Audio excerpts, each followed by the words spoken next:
महोदय,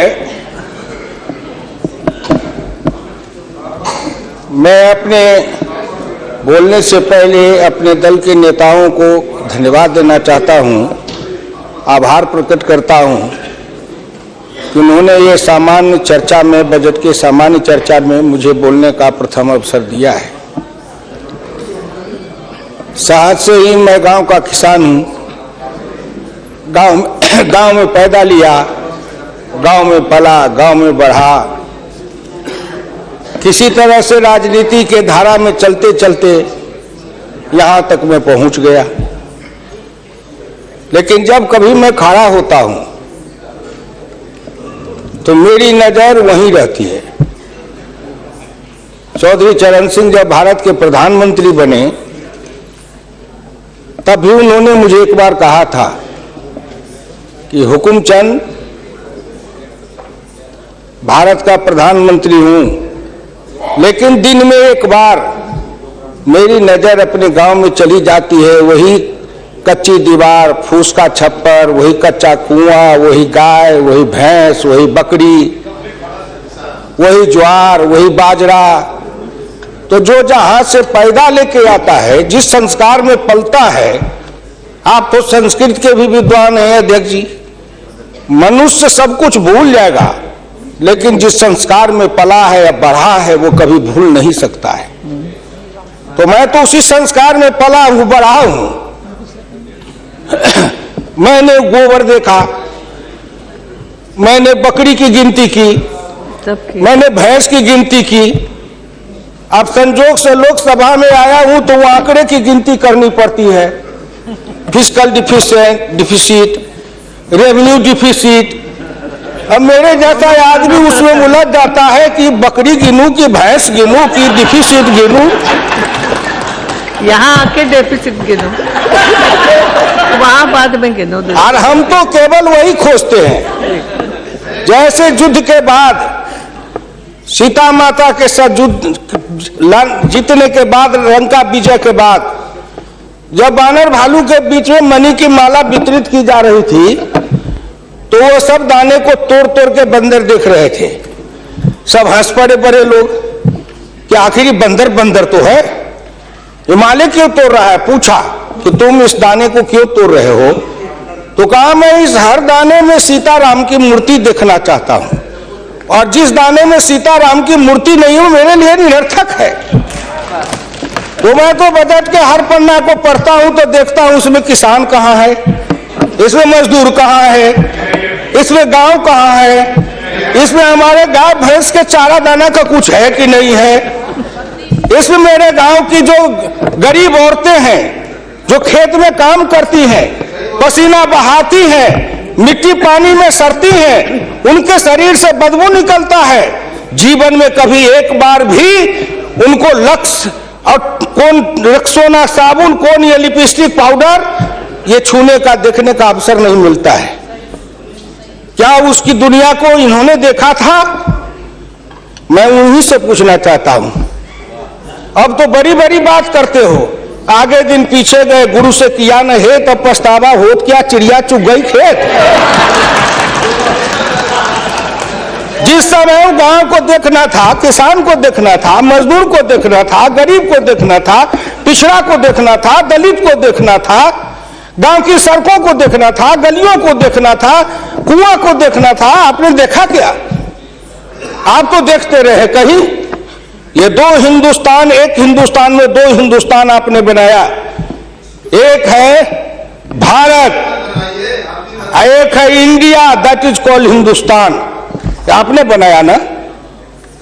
मैं आज भी कहता हूं, अगर मेरे गांव के किसी को उठावे, आंख में पट्टी बांध दे, हिंदुस्तान के कहीं भी, उड़ीसा हो, बंगाल हो, कहीं हो, किसान को लावे, गांव में आंख पर पट्टी बांध दे और एक बार इंडिया गेट पर उसकी आंख को खोल दे, उसको लगेगा कि हम स्वर्ग में चले आए, कि वैकुंठ में चले आए, कि इंद्रपुरी चले आए। इतना का अंतर है। मैं 1977 में एमएलए बन के आया, इंडिया गेट के किनारे पैदल टहल रहा था, एक बड़ी गाड़ी में एक बड़ा कुत्ता जा रहा था, वो अपने मुंह को निकाल के जी लपलपाते जा रहा था। मैं गांव का आदमी खड़ा होकर सोचने लगा कुत्ता जरूर कुछ कह रहा है। मैं एमपी था, कभी दिल्ली देखा नहीं था, मेरे अंदर से आवाज आई कि कुत्ता कह रहा है क्या है, तू गांव का किसान, गरीब, मजदूर, पिछड़ा, दलित, तू क्या जन्म लेके करने आया है? तुझसे मैं सौभाग्यशाली हूं। देख, मैं ठंड गर्म गाड़ी में बैठा हूं, केक खाता हूं, ऑमलेट कटलेट खाता हूं, गद्दे पर सोता हूं। तुमने देखा हिंदुस्तान, तुमसे अच्छा मैं हूं। उस दिन मुझे लगा कि इस हिंदुस्तान के बड़े लोगों के कुत्ते भी मुझसे अच्छी जिंदगी जी के रहे हैं और मुझे उस जिंदगी से भी बदतर जिंदगी जिलाने वाले कोई नहीं है, आप हैं। राज किया है आपने। मैं आंदोलन किया, जेल में गया, जेल में सराया। आज भी पूर्वा हवा चलती है तो आपके पुलिस की लाठी से जो हड्डी में चोट है वो कहीं ना कहीं दर्द करने लगता है। तब मुझे ऐसा एहसास होता है कि जिस राज में मुझे इतना कष्ट मिला था, अगर मेरा बस चले तो उस राज को सदा सर्वदा के लिए हिंदुस्तान से उखाड़ के गया जी में जाके पिंडदान कर दूं, जो फिर निकलने न पाए। क्या बात करते हैं साहब? आपसे मैं आखिर में नहीं जाऊंगा।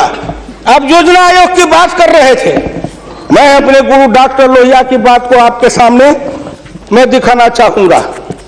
मैं नहीं बोलता, मुझे तो उन्होंने दृष्टि दी थी। इसी लोकसभा में 6 सितंबर 1963 को एक बहस हुई थी, ख्याल रखिएगा, जिस बहस ने पंडित नेहरू को भी हिला दिया था। वो बहस थी 3 आना बनाम 15 आना का। लोहिया ने कहा था, मैंने 27 करोड़ हिंदुस्तान के लिए 3 आने रोज की आमदनी कही, प्रधानमंत्री ने 15 आने रोज की और योजना मंत्री ने 7.5 आने रोज की। और प्रधानमंत्री और योजना मंत्री आपस में निपट लेंगे कि दोनों में कौन सही है। यही आंकड़े हैं योजना आयोग के। प्रधानमंत्री का 15 आना, योजना आयोग के मंत्री का है 7.5 आना। जिस योजना आयोग को यह भी नहीं पता 15 आना सही कि 7.5 आना सही, प्रधानमंत्री सही कि योजना मंत्री सही, उसी योजना आयोग को सर पर ढोते रहो। जो दर्शन करना चाहिए तो दर्पण माजत रहिए, दर्पण में लगा काई तो दरस कहां से पाई। क्या बात करते हैं साहब? इस हिंदुस्तान में अगर किसी का में प्रधानमंत्री जी बैठे हैं, मैं भुक्तभोगी हूं, जिस रोग से मैं पीड़ित हूं, कहीं न कहीं उस रोग से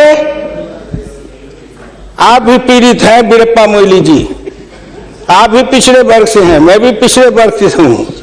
का दुख जाने दुखिया की, का दुख जाने दुखिया माए, जाके पैर न फटे बीमारी, सोका जाने पीर पड़ाई। आपके मल्लिकार्जुन जी भी उसी दलित समाज से हैं। आपने सामाजिक पीड़ा को झेला नहीं है, भोगा नहीं है। इस हिंदुस्तान में अगर सबसे बड़ा कारण और सबसे बड़ी चीज अगर रही है सनातन काल से, तो वह हिंदुस्तान की जाति प्रथा। उस जाति प्रथा के कारण क्या क्या नहीं भोगा हमने और क्या नहीं भोगते हैं। अभी अभी चुनाव हो रहा था, श्री नरेंद्र मोदी जी के लिए कोई कह रहा था, मेरे ऑफिस के आगे चाय की दुकान खुलवा देते हैं, फुटपाथ पर जाओ चाय की दुकान के लिए दुकान दे देते हैं, और कुछ कहने के लिए नहीं मिलता है लोगों को। नहीं मिलता है क्या? क्यों उपहास करते हो? मैं लोकसभा में हूं, अगर कोई कहे शरद यादव गए थे चुनाव लड़ने के लिए अमेठी में, लोकदल से नारा लगा था, शरद यादव वापस जाओ, लाठी लेके भैंस चराओ। कर्पूरी ठाकुर जैसा नाई का बेटा गरीब, जिसके नेतृत्व में बिहार में इतना परिवर्तन किया, वो बिहार का मुख्यमंत्री बना, 27% आरक्षण दिया, हाई स्कूल तक फीस माफ किया, मिडिल स्कूल तक फीस माफ किया, 5 एकड़ से मलगुजारी माफ किया।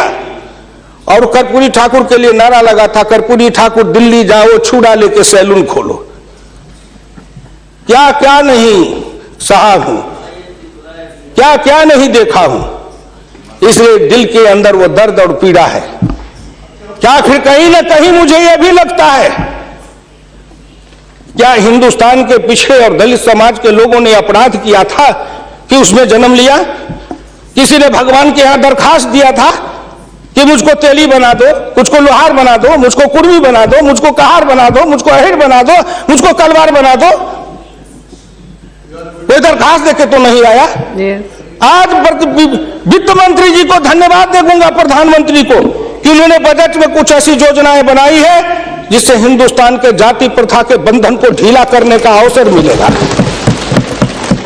जब उनकी आर्थिक चेतना बढ़ेगी, आर्थिक विकास होगा तब, जब गांव में पैसा जाएगा तब, गरीब के हाथ में रोजगार जाएगा तब, उनकी आर्थिक उन्नति होगी तब कहीं जाके उनके जीवन में विकास होगा। आपने सोचा कि गांव का विकास कैसे होगा?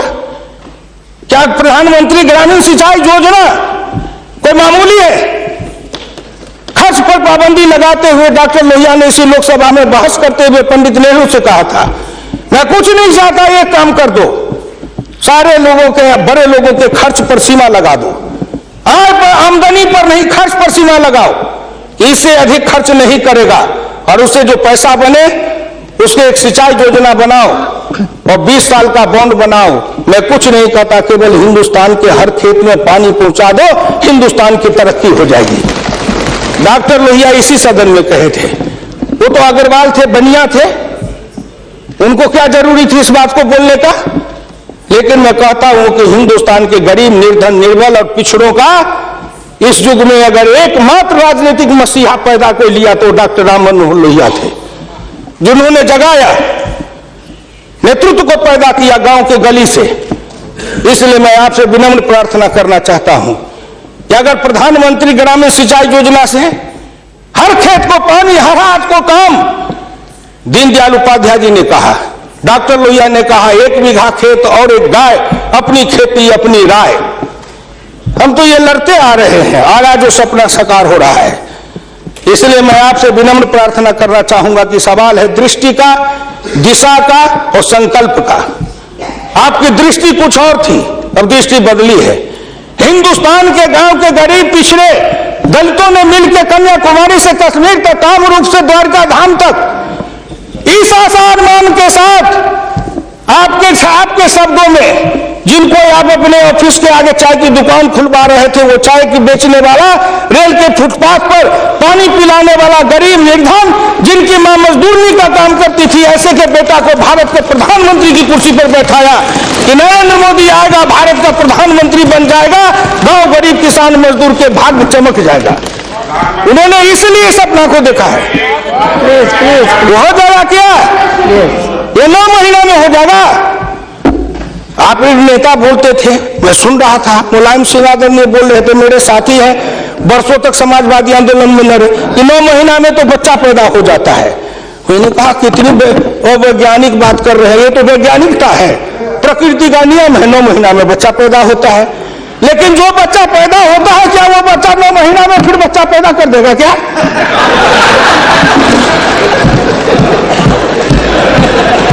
कितनी आप वैज्ञानिक बात बोल रहे हो?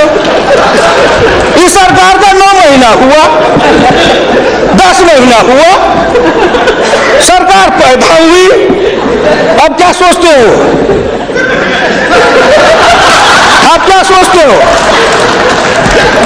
इसलिए आपसे मेरी विनम्र प्रार्थना है कि समझो, अभी भी आप संभालिए, प्लीज प्लीज, अभी आप संभालिए। आप बजट को क्या समझते हो? आप बसी रहिए। मैं वीरप्पा मोइली साहब नहीं हूं। वीरप्पा मोइली साहब आंकड़े बता रहे थे, मैं उन आंकड़ों का जवाब दे रहा हूं कि आपने इतने दिन ये आंकड़े अब हमको पढ़ा रहे हैं। आपने क्या आंकड़े पढ़े थे? आपने आंकड़े पढ़े? 1951 में किसान थे 71.9%, 211 आपका राज, घट के हो गए 45.10 पॉइंट, 26.08 पॉइंट किसान गायब हो गए। कहां गायब हो गए? कहीं नहीं गायब हुए। खेतिहर मजदूर थे 28.1 पॉइंट, और वो घट करके हो गए 17.5, वो बढ़ गए 26.08। अध्यक्ष महोदय, जितना किसान गमा उतना खेतिहर मजदूर बनाया। ये आंकड़े नहीं है क्या?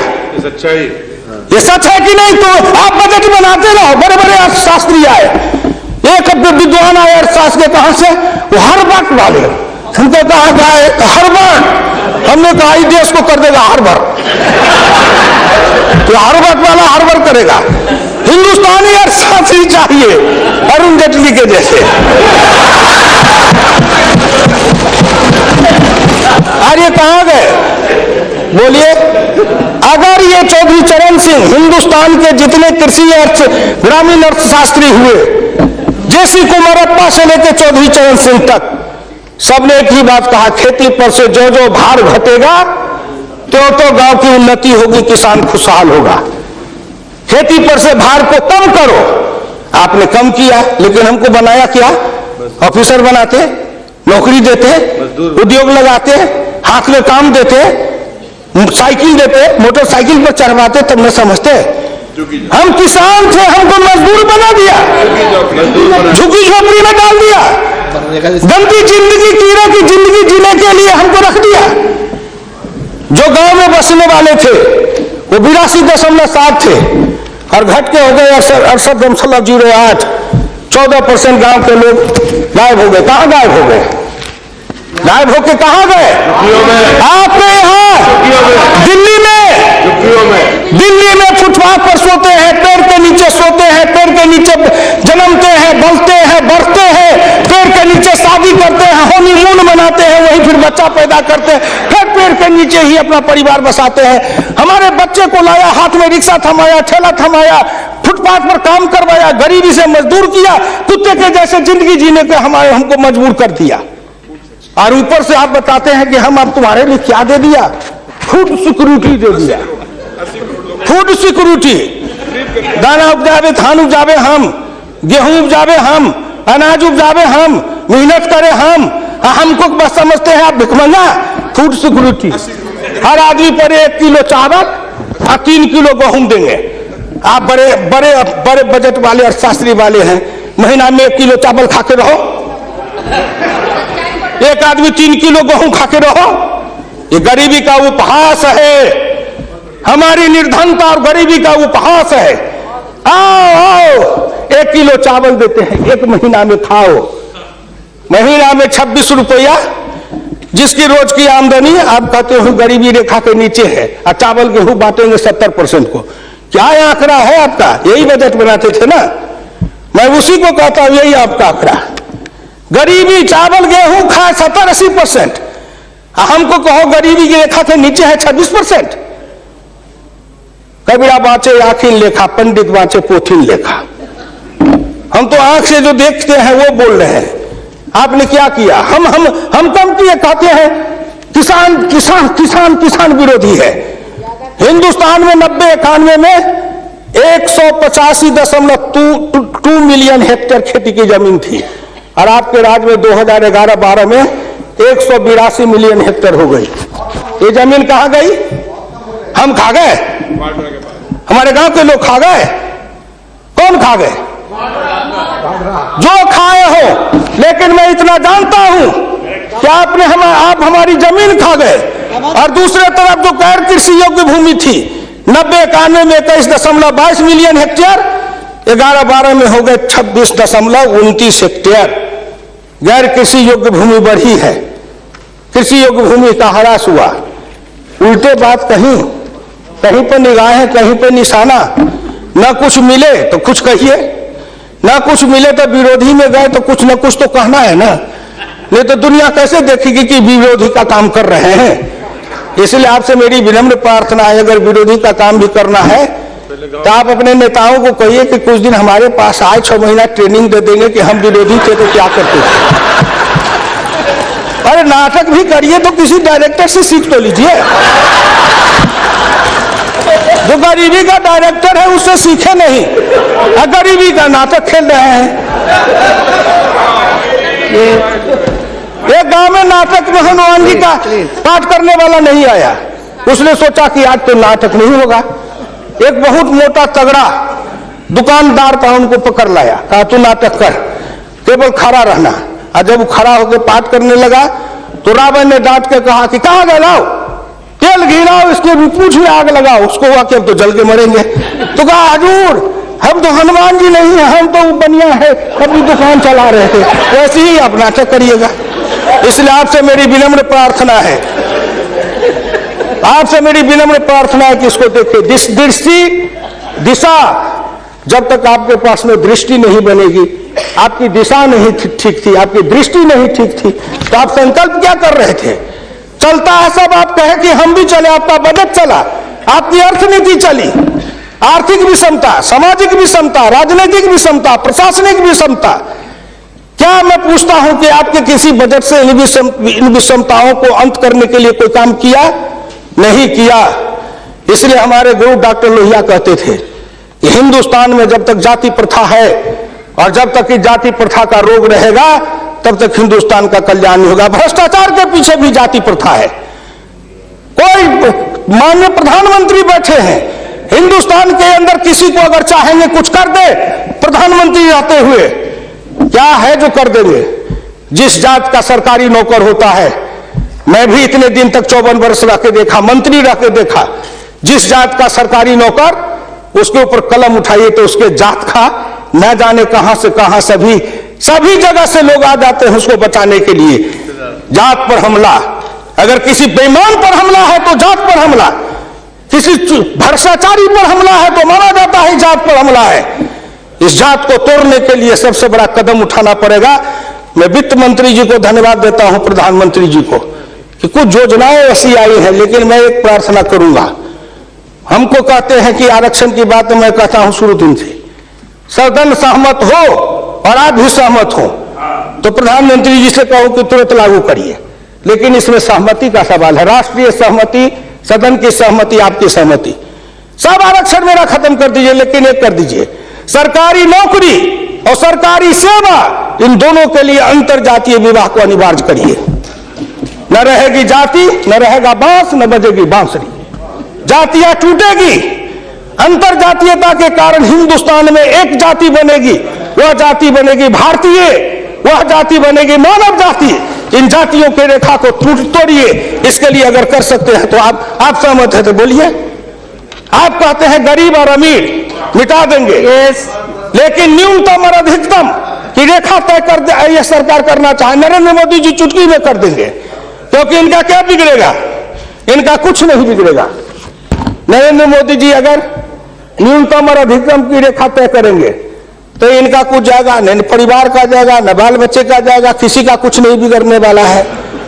लेकिन चिल्लाने लगेंगे तो हम 100 से कम न 1000 से ज्यादा समाजवाद का यही तकाजा, बड़े समाजवाद की बात करते हैं। मैं ज्यादा समय नहीं लूंगा, मैं इनको समाजवाद की बात अपने गुरु डॉक्टर लोहिया की पढ़ के सुना दूंगा। और हमारे कुछ समाजवादी हैं, अब वो तथाकथित समाजवादी हो गए हैं, समाजवादी तो रहे नहीं लेकिन तथाकथित है। आप मुझको कह देंगे कि आप भाजपा में चले गए, मैं भाजपा में क्यों आऊं? आपके ऐसे दल बने, इस दल के टुकड़े 1000 हुए, कोई यहां गिरे, कोई वहां गिरे, मैं कहां दौड़ा फिरता, मैं चला आया भाजपा में। मैं भारतीय जनता पार्टी के नेताओं को धन्यवाद देना चाहता हूं कि हुकुमदेव नारायण 3 बरस से ज्यादा किसी पार्टी को दुरुस्त नहीं रहने देता था। आज 20 बरस से भारतीय जनता पार्टी में अटल अटल खड़ा हूं। इस पार्टी में जब तक कोई ताकत रही है, अडवाणी जी में, अटल जी में, नरेंद्र मोदी जी में, इन सब लोगों में जब कोई गुण नहीं है तो मेरे जैसे उदंड आदमी को 20 वर्ष तक अपने पिंजरे में रख लिया है, कोई साधारण योग्यता है? इस बात को समझो। मैं आखिरी में कहूंगा अध्यक्ष महोदय, समाजवाद हर किसी से अन्य सिद्धांत की तरह एक होता है थोक, एक होता है फुटकर, एक होता है सगुण, एक होता है निर्गुण, एक होता है सिद्धांत, एक होता है कार्यक्रम। समाजवाद से एक सीढ़ी नीचे उतरो, उस सीढ़ी का नाम है बराबरी। उस बराबरी से एक सीढ़ी नीचे उतरो। गौर करिएगा कौन कौन बराबरी?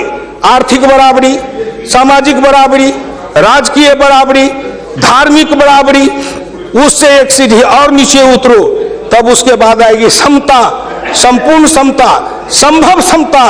तब एक सीढ़ी और नीचे उतरो, तब अधिकतम और न्यूनतम की सीमा लगाओ। यह धार्मिक बराबरी की भी बातें भी की गई है। अगर हम धार्मिक बराबरी पर जी समाप्त करेंगे, अगर धार्मिक बराबरी पर मुझे कहा जाए तो मैं कहने लगूं तो कितनी अपनी पीड़ा सुना दूंगा कि धार्मिक बराबरी इस देश में कैसी है।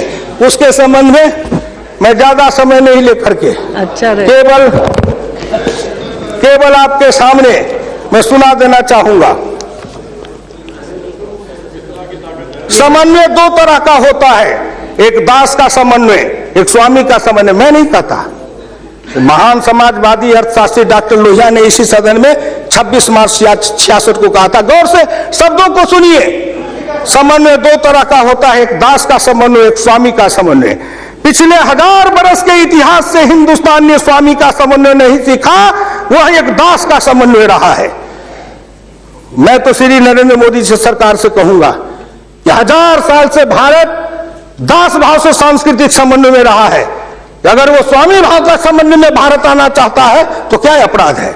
इसलिए उन्होंने कहा इस समन्वय में खाली परदेशियों को ही दोष नहीं देता, उनके सबब से जितने भी इतिहासकार हैं वे सभी जहर में बिल्कुल घुल जाते हैं। आज भारत के 2 इतिहास के स्कूल हैं, एक डॉक्टर ताराचंद, एक डॉक्टर मजुमदार, एक और है जो दोनों के दोनों इसी समन्वय धारा के हैं, विविधता धारा के हैं। भारत क्या है उसको भूलकर भारत के जो विभिन्न अंग है उनकी तरफ निगाह चली जाती है। क्या बात करते हैं साहब? तो इससे मेरी विनम्र प्रार्थना है सदन से, अध्यक्ष महोदय, मैं हाथ जोड़ के प्रार्थना करता हूं सदन से भी, और इस लोकसभा के चैनल को हिंदुस्तान के करोड़ों लोग देख रहे हैं। मैं उन गांव के गरीबों, किसानों, मजदूरों से कहता हूं, गांव गरीब, मजदूर, किसान, पिछड़ा, दलित और नौजवान, मिलके देश बनाओ, आओ देश बनाएंगे। और नरेंद्र मोदी के प्रधान रहते हुए एक बार नहीं, अगर हिंदुस्तान में आप जितने दिन रहा, एक बार में तो थोड़ी सी रेखाएं बनाई जाएगी, दूसरे बार में मिट्टी डालेंगे, तीसरे बार में तब न पिचिंग करेंगे। तो हमको भी आपको इतना समय दिया, तो मैं गांव गरीब, किसान, मजदूर, पिछड़े, दलित, इन सब से हाथ जोड़ के प्रार्थना नौजवानों से करना चाहता हूं, आओ कदम में कदम मिलाओ, मिलके हिंदुस्तान को बनाओ, सफर समता लाएंगे, आर्थिक समता, सामाजिक समता, राजनीतिक समता।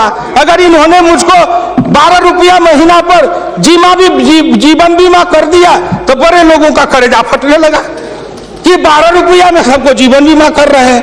खेत में काम करेंगे, बीमार पड़ेंगे, मरेंगे, तो हम जिम 1 रुपया, हाँ 12 रुपया साल, 12 रुपया साल, 1 रुपया महीना। तंबाकू का गुटखा भी खाते हैं तो 3 रुपया में मिलता है, उससे भी सस्ता जीवन बीमा इस सरकार ने दे दिया गरीबों को। करेजा तो इसलिए फट रहा है, करेजा में दर्द इसलिए है, इन्होंने जो और योजनाएं चलाई, गाय के पशुपालन के लिए, गाय के उत्थान के लिए योजना, इत्यादि इत्यादि कई योजना है, क्या गिनाऊं। हरि अनंत हरि कथन अनंत। मुद्रा बैंक बनाए, उसमें छोटी इकाई वाले को कर्जा देंगे, छोटी इकाई, वो छोटी इकाई का जो गांव वाला कर्जा खाएगा उसको किसको देंगे ये? इसलिए आपसे मेरी विनम्र प्रार्थना है कि 1 सेकंड में, 1 मिनट में इस बात को कहकर खत्म करूंगा।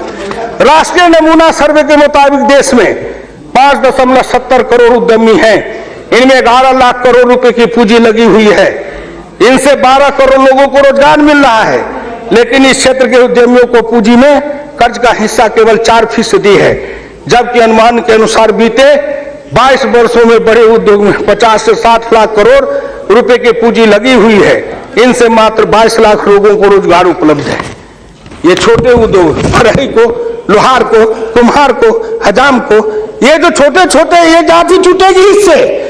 जाति आधारित हिंदुस्तान में पेशा है और पेशा के आधार पर जाति बनाया गया। अब इन रोजगार के जरिए उनके हाथ को काम देंगे, उन छोटे उद्यमियों को रोजगार देंगे। इनके कलेजा में दर्द हो रहा है कि नरेंद्र मोदी आया है, मुद्रा बैंक बनाएगा, गांव के गरीबों के हाथ में रोजगार जाएगा। ये गरीब बनेंगे पहलवान, गरीब बनेंगे विद्वान, गरीब बनेंगे बुद्धिमान, गरीब के हाथ में दम ताकत आएगी तो आपके आगे शर्म गच्छामी नहीं होंगे, न फूड सिक्योरिटी खाएंगे, न मनरेगा खाएंगे। हम अपने पसीना और पुरुषार्थ से, अपनी कमाई से इस देश को बनाएंगे।